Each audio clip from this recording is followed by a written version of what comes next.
मैं बोराला नंदुरबार महाराष्ट्र से हूं। कहीं बैठे हों तो हाथ हिला सकते हैं। अगर कहीं बैठे हों तो हाथ हिला सकते हैं।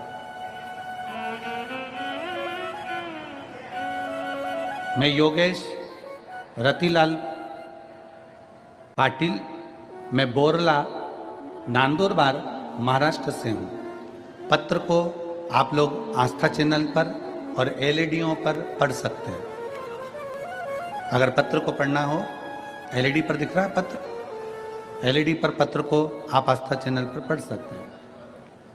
मैं योगेश रतिलाल पाटिल, मैं बोरला नंदुरबार महाराष्ट्र से हूं। मेरी पहली शादी 2006 में हुई थी। मुझे 6 साल तक कोई संतान सुख प्राप्त नहीं हुआ। मैंने मुंबई में डॉक्टरों के पास बताया। डॉक्टर ने बोला कि आपको संतान नहीं होगी। फिर मैंने पुणे नासिक में फिर डॉक्टरों के पास गया। वहां से निराशा होकर वापस आया।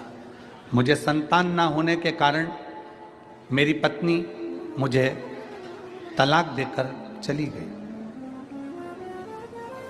जब मुझे औलाद नहीं हुई, संतान नहीं हुई, तो मेरी पत्नी ने मुझे तलाक दे दिया। मेरी पत्नी चली गई।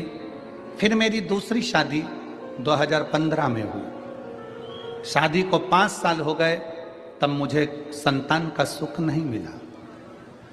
फिर डॉक्टर के पास गए, डॉक्टर को बताया तो डॉक्टर ने कह दिया तुम्हें संतान नहीं होगी, तुम्हें संतान की प्राप्ति नहीं होगी। पहली पत्नी ने तलाक दे दिया। दूसरी शादी हो गई, 5 साल हो गए। डॉक्टरों को दिखाया तो डॉक्टरों ने कह दिया तुम्हें संतान नहीं होगी। फिर निराशा उत्पन्न हो गई। अब करें तो करें क्या, संतान की प्राप्ति नहीं हो रही। मेरी पत्नी को किसी ने बताया कि टीवी पर आपकी कथा आती है। तब मैं और मेरी पत्नी योगेश्वरी आपकी कथा 2021 से मोबाइल पर डाउनलोड कर सुनते। हम शिव जी को 1 लोटा जल चढ़ाते, आचमन करने लगे। आपने सफेद आंकड़े की जड़ का उपाय बताया, हमने वो भी करा। सफेद आंकड़े की जड़ का प्रयोग कर तुमरुका जी का आंकड़े का जड़ का प्रयोग करा। बाबा से विनती करी और मालेगांव कथा का स्मरण कर बाबा से विनय करा। पंडाल में कथा श्रवण करने का क्या लाभ है, ये मैं आपको बताना चाहता हूं गुरुदेव। मैं बाबा को प्रणाम करके 1 बार सफेद आंकड़े की जड़ का प्रयोग करा, 2 बार करा, 3 बार करा, 4 बार करा।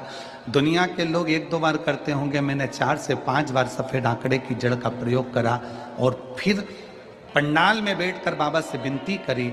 आज बाबा की कृपा से मेरे 2 अक्टूबर 2022 को डॉक्टरों की लेखनी को भी पलट दिया और भोलेनाथ ने भाग्य पलट के मेरे को औलाद दी।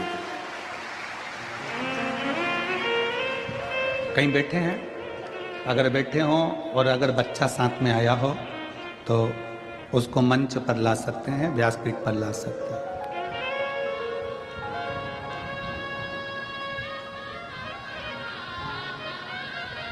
दो अक्टूबर 2022 को मेरे घर में बच्चे ने जन्म लिया और मैं बाबा को यहाँ प्रणाम करने के लिए पंडाल में आया हूँ गुरुदेव।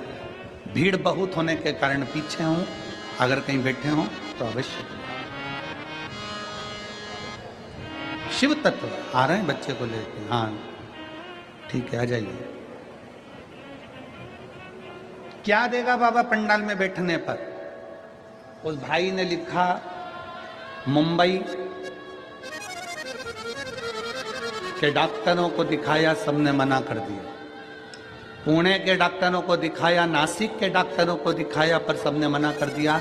पुणे, नासिक, मुंबई सब डॉक्टरों ने मना कर दिया कि तुम्हें संतान नहीं हो सकती, तुम्हें औलाद नहीं।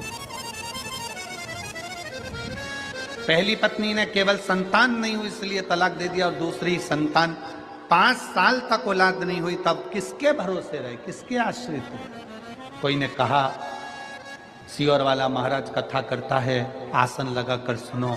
टीवी के सामने बैठ गए, आसन लगा लिया, दिल से बाबा से प्रार्थना कर। मालेगांव की कथा में पंडाल में बैठकर कथा का रस